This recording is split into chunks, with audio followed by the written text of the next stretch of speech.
Film ini diawali dengan pemungutan suara untuk memilih Panglima Besar Tentara Nasional Republik Indonesia yang seharusnya dimenangkan oleh Urip Sumoharjo dengan jumlah suara terbanyak. Tetapi tiba-tiba datang seorang utusan yang membawa mandat dari Komandan Divisi dan Komandan Resimen dari Sumatera yang berisi bahwa Sudirmanlah yang seharusnya menjadi Panglima Tentara Nasional Republik Indonesia. Semua hadirin menyepakati mandat tersebut.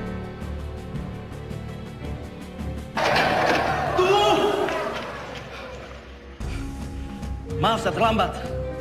Perhitungan suara ini belum selesai. Semua suara sudah habis dihitung. Dan jumlah suara sudah sesuai dengan yang hadir di dalam ruangan ini. Tapi saya membawa 6 mandat dari Komandan Divisi dan Komandan Resimen dari Sumatera. Semua sepakat untuk memilih Sudirman.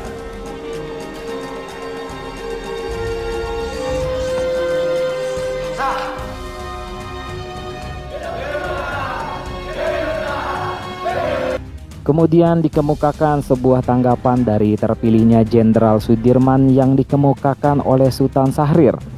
Menurutnya Sudirman adalah mantan PETA atau pembela tanah air. Dia itu dulunya PETA. PETA itu bentukan Jepang.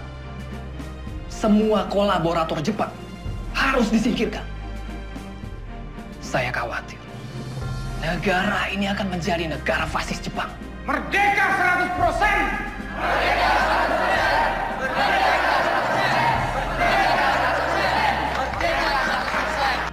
Sudirman memang sangat setuju dengan slogan Merdeka 100% yang dicetuskan oleh Tan Malaka. Sudirman dan Tan Malaka memiliki jalan yang berbeda untuk mewujudkan slogan itu. Sudirman mengatakan ia adalah seorang tentara dan ia pasti akan memperjuangkan kemerdekaan 100% tanpa melawan kedaulatan negara. Saya tentara. Saya membela pemerintah untuk merdeka 100%.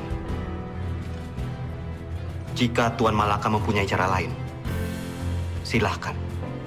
Terima kasih. Dilanjutkan dengan agresi militer kedua yang dilakukan oleh Belanda sesuai dari surat yang diterima Soekarno yang berisi tentang pembatalan perjanjian Renville oleh Belanda terhitung sejak 19 Desember 1948. Sang jenderal keluar dari mobil diiringi para pengawal dan dokter pribadinya. Berjalan perlahan dengan tongkat di tangan kirinya menghampiri Presiden Soekarno. Jas panjang coklat yang terlihat gagah dipakainya tidak dapat menutupi sakit parah yang ia derita.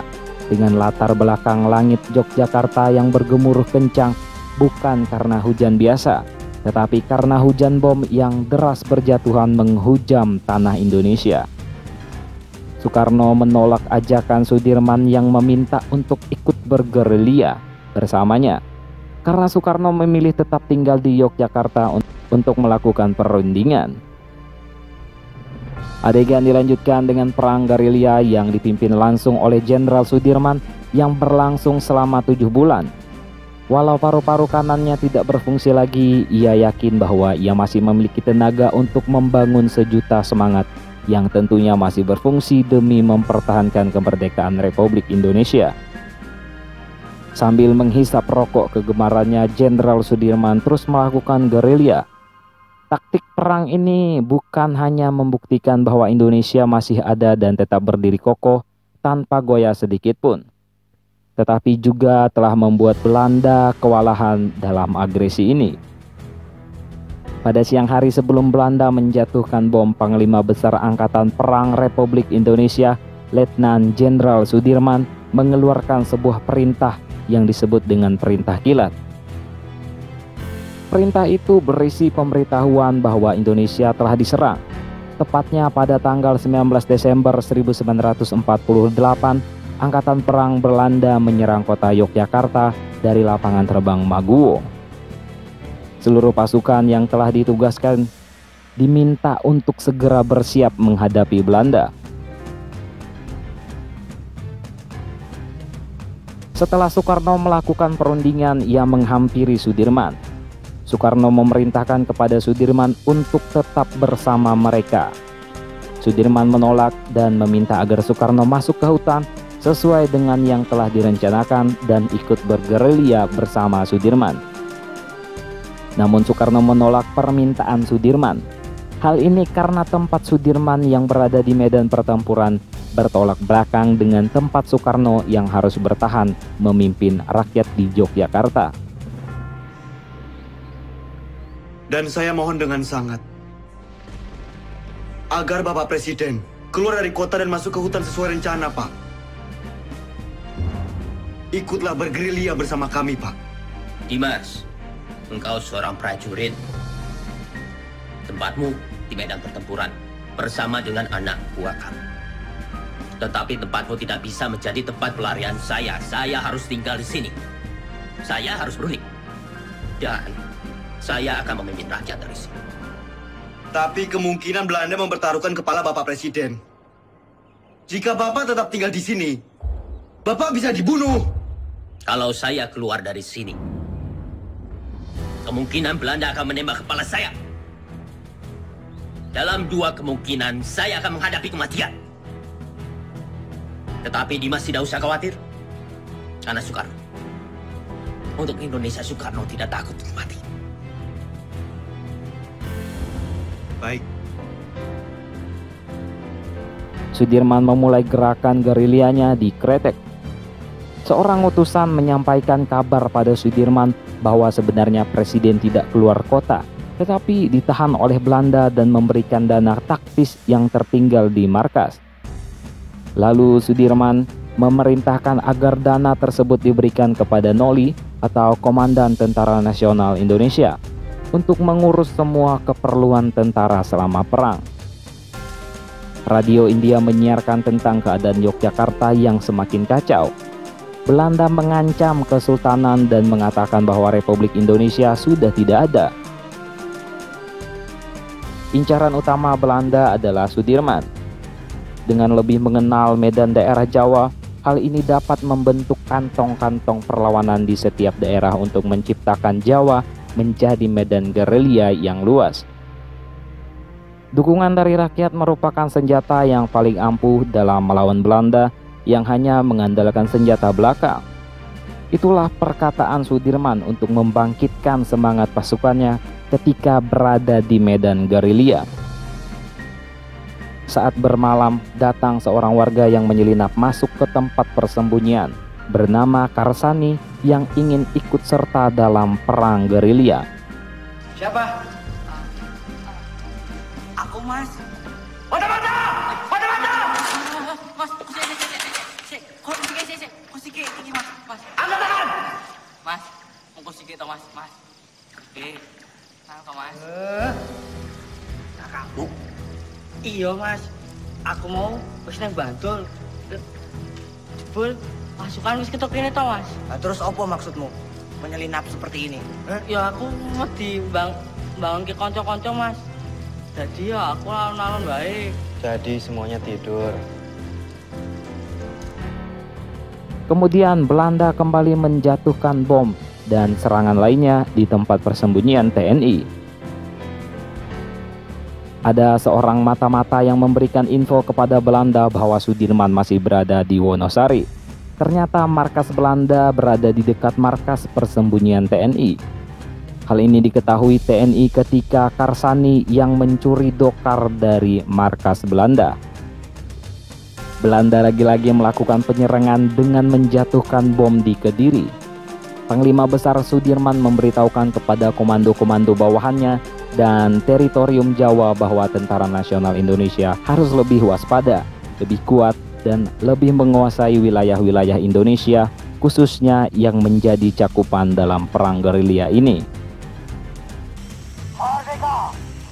Dengar. Panglima Besar Sudirman memberitahukan kepada komando-komando bawahan Panglima Tentara dan Teritorium Jawa, PTTD, Panglima Divisi, dan bahkan ke seluruh dunia. Semoga kalian menangkap siaran ini.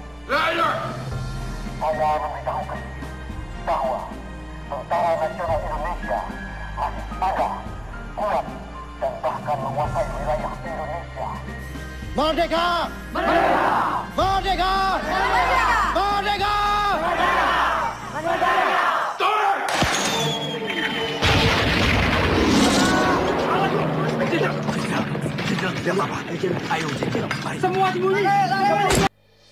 Sudirman mengatakan bahwa perang gerilya dari dalam hutan bukanlah sikap takut terhadap musuh, tetapi merupakan taktik berperang dengan cara melakukan serangan, lalu berlari dengan penuh perhitungan, memanfaatkan persenjataan seadanya untuk menguras tenaga musuh.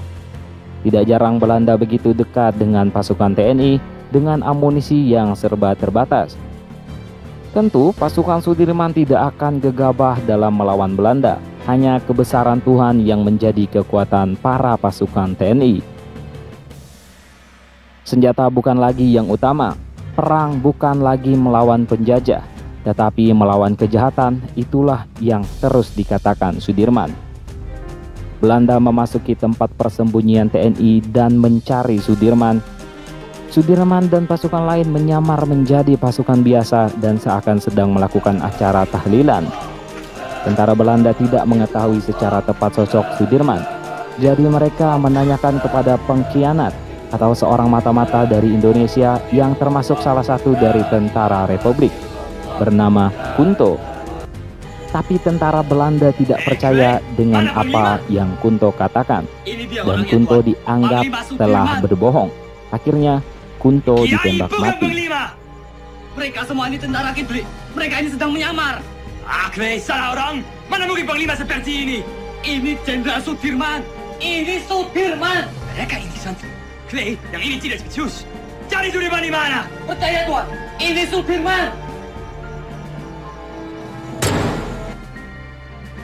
Dilanjutkan dengan aksi penangkapan Tan Malaka dan para pengikutnya. Karena gerakan komunis yang dipimpinnya dianggap sudah semakin membahayakan kesatuan Indonesia, Noli diperintahkan Jenderal Sudirman untuk menyusup ke Yogyakarta guna memantau situasi di sana sekaligus memberikan surat kepada Sri Sultan yang terkait dengan serangan umum.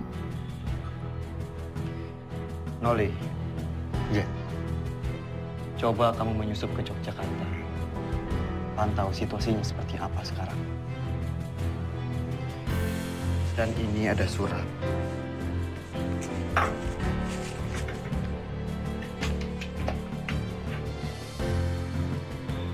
Tolong diberikan kepada Sri Sultan. Surat ini terkait serangan umum, Noli. Sesuai saran dari Sri Sultan bahwa pasukan gerilya akan menyerang kota pada siang hari, tepatnya di depan gedung para delegasi KTN. Saat diperintahkan mencari Hanum yang diberikan amanah untuk memberikan sepucuk surat yang ditulis oleh Jenderal Sudirman untuk istrinya di Yogyakarta, Karsani pun langsung pergi untuk memberitahukan Hanum bahwa tentara Belanda sedang berada di sekitar mereka. Oke, Mas. Tolong berikan surat ini ke Mbak Inu.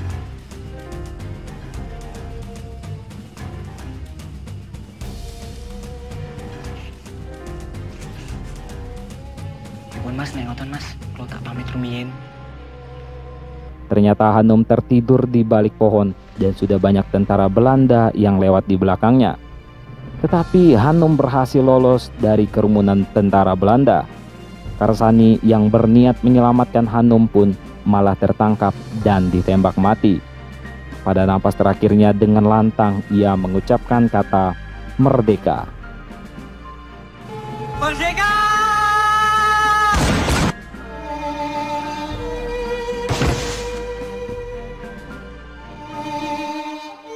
Karena perundingan begitu alot, Muhammad Hatta sengaja didatangkan dari pengasingannya di Bangka ke Jakarta untuk melakukan perundingan lanjutan. Mewakili Indonesia Mr. Rum dan dari pihak Hindia Belanda Tuan Van Rooyen. Selain itu, Sri Sultan Hamengkubuwono IX juga hadir dalam perundingan ini. Isi perundingan Rum Rooyen adalah Pada perundingan Rum Rooyen maka dihasilkan keputusan bahwa pemerintah Indonesia akan segera mengeluarkan perintah untuk menghentikan perang gerilya dan kedua pihak turut bekerja sama dalam hal mengembalikan perdamaian, keamanan, serta ketertiban. Damaian apa? Justru Belanda yang merusak negara kita yang damai dan merdeka ini menjadi medan perang. Sementara kita tetap berjuang. Sementara kita membuktikan bahwa angkatan perang Republik ini masih ada dan kuat. Dengan konyol pemerintah malah berunding.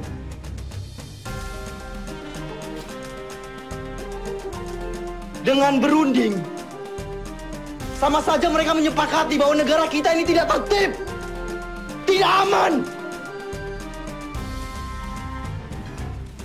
Dan sudah jelas, mereka mengakui bahwa tentara nasional hanyalah segerombolan tentara yang memegang senjata belaka.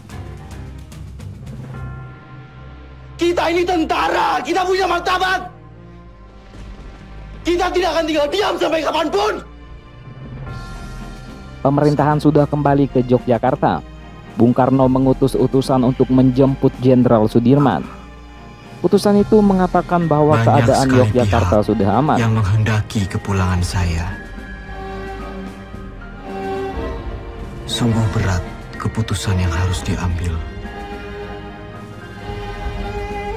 Kembali ke Jogja artinya menghentikan perang gerilya.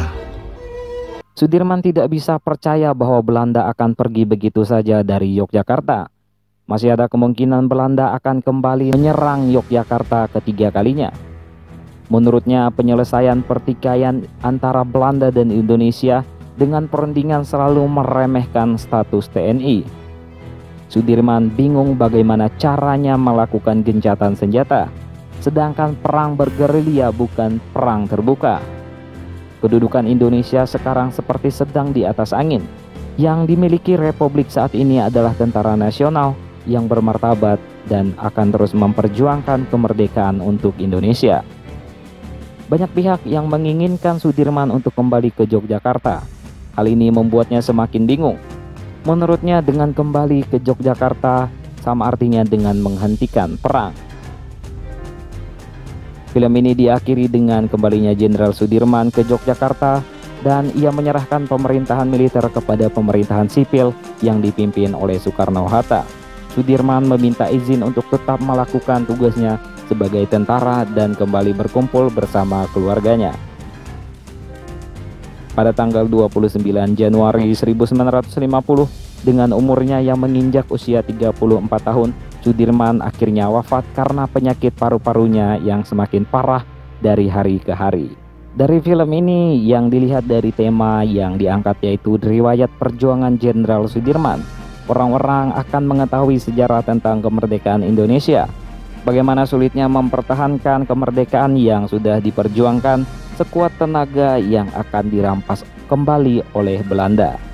Tetapi bagi penonton awam yang tidak tahu banyak mengenal sejarah Jenderal Sudirman akan sedikit bingung mengikuti jalan cerita, karena di sepanjang film tidak diberikan keterangan teks yang menunjukkan momen apa saja yang sedang terjadi atau apa saja tokoh penting yang terlibat di dalamnya. Suara para pemeran yang tidak begitu jelas sehingga sulit memahami isi percakapan yang mereka lakukan.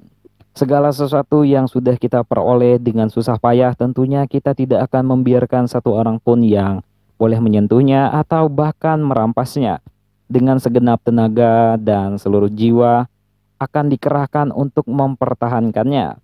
Kita akan mempertahankannya tanpa peduli apapun, karena kita mengetahui betapa sulit dan berapa banyak hal yang kita korbankan untuk mendapatkannya.